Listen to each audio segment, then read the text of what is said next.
हम on passive और इसके सभी उत्पादों से प्यार करते हैं। हम अब उन शब्दों का उपयोग नहीं करना चाहते। हम अपने दिमाग को ताज़ा और खुला रखना चाहते हैं और और नई जानकारी के लिए तैयार रहना चाहते हैं जो अश से आती है।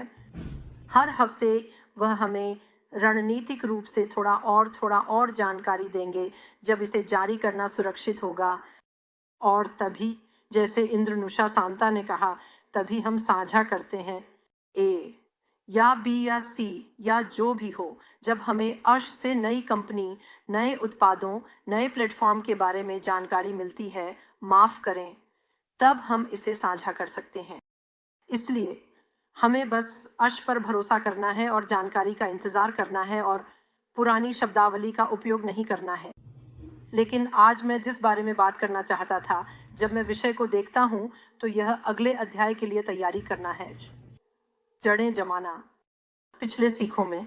और जब मैंने इसे पढ़ा तो इसने मुझे जड़ें जमाना शब्द के बारे में सोचने पर मजबूर कर दिया। और कैसे? पिछले हफ्ते मैं अपने आंगन में बागवानी कर रहा था और कुछ फूल लगा रहा था। मैं कोई महान माली नहीं हूं, लेकिन मैं बेहतर बनना चाहता हूं। और मैंने देखा कि एक पौधा जो सुंदर दिखता है, बहुत मजबूत है, छोटे पीले फूल हैं, उसने लॉन पर कब्जा कर लिया है। अब मुझे नहीं पता कि आप आक्रामक प्रजातियों की अवधारणा जानते हैं या नहीं। ये एक पौधा है जो किसी अन्य देश से आया है और अमेरिका में, पेंसिल्वेनिया में, जहां मैं हूं, ये देशी नहीं है, लेकिन ये पागलों की तरह बढ़ रहा है और कब्जा कर रहा है। तो मैं चाहता हूं कि आप इस पौधे की अवधारणा के बारे में सोचें जो एक लॉन में आता है। ये पहले बहुत सुंदर होता है, लेकिन फिर ये समस्याएं पैदा करता है, गहरी जड़ें जमाता है और फैलता है। तो अगर आप इसे नकारात्मकता की तरह सोचें, तो वे जड़ें लॉन में गहराई तक जाती हैं और फैलती हैं।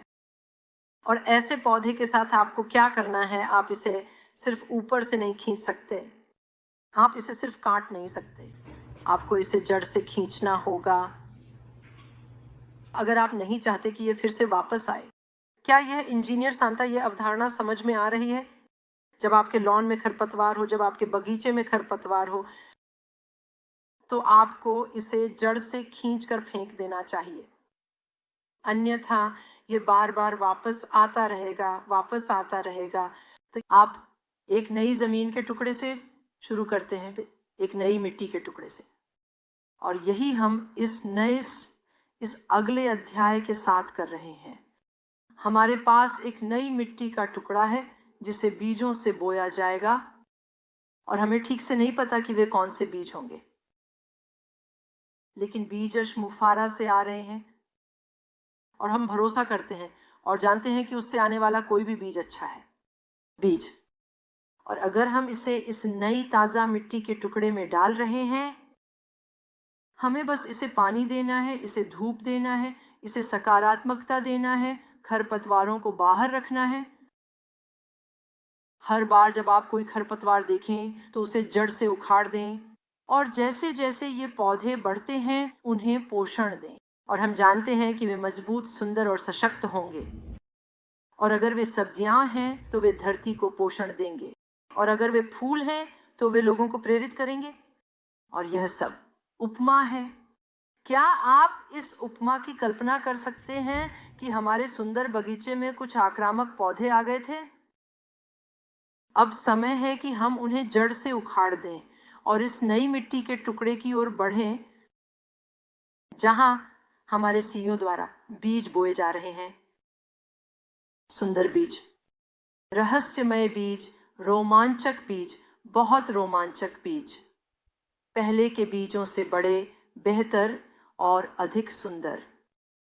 आप समझ रहे हैं? और इसलिए हमें बस इस बगीचे की देखभाल करनी है। इस बगीचे की देखभाल करें और जानें कि यह सुंदर, पोषक और शानदार होगा यदि हम बस सकारात्मक रहें, विश्वास बनाए रखें और खरपतवारों को बाहर रखें।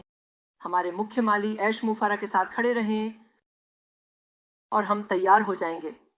तो ये मेरा मूल विचार था जिससे मैं शुरू करना चाहता था।